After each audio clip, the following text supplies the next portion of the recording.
Jay pointed out a few days ago, he goes, Dragon Kid at age 47 just did 5 main events in 5 days, including 2 title matches, one of them a 3-way trios, an interpromotional dream tag, which was great, and a 2 out of 3 falls anniversary match where he wore his gear from 20 years ago when it didn't look out of place.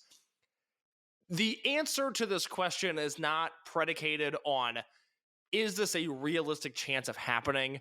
But you and I know, we know what's up. In the same way that, Masaki Mochizuki is another person who, to lead into the question, he'll never be in the Observer Hall of Fame, but I want Mochizuki on the ballot just to vote for him.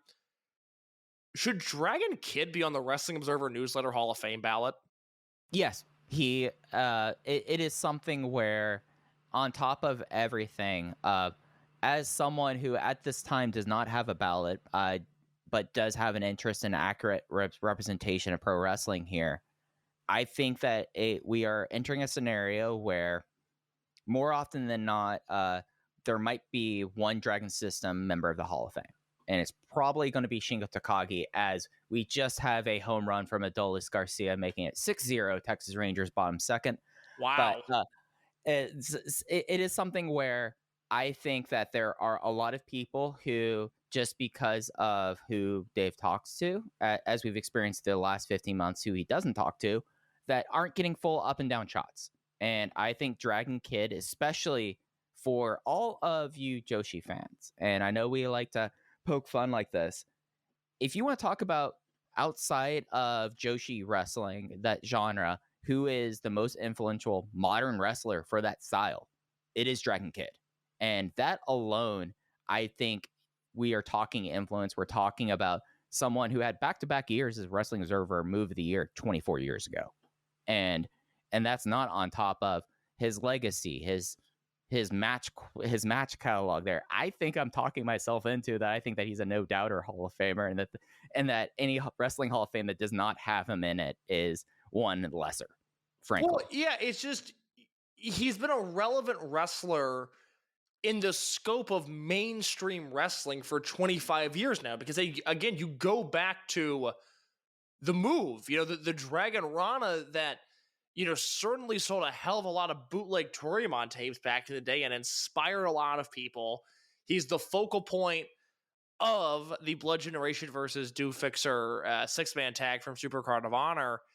He's never been a main eventer, but he's consistently been not the 1A star, but the 1B star in this company for 25 years now. And you, more so than anybody, other than the wrestlers themselves, can speak to the influence that he's had, particularly in the Joshi scene. But also, Mike, how many stories do we hear of, I went to this Dragon Gate show and I saw Dragon Kid and now I'm in the Dragon Gate dojo? That is the story of Dragon Dia, among others. It just seems like at some point he has to be rewarded for that in a large scale sense. And if we want to further that point out, Case, I think that you will look at wrestlers, and I think we're actually right now at this time, because I know you talked them too, that there are wrestlers right now who openly say, like, oh, I went to a show that either was like a Dragon Gate UK show or a DGUSA show, and because I wanted to see Dragon Kid, because I saw the clips of him online, and that got me into wrestling.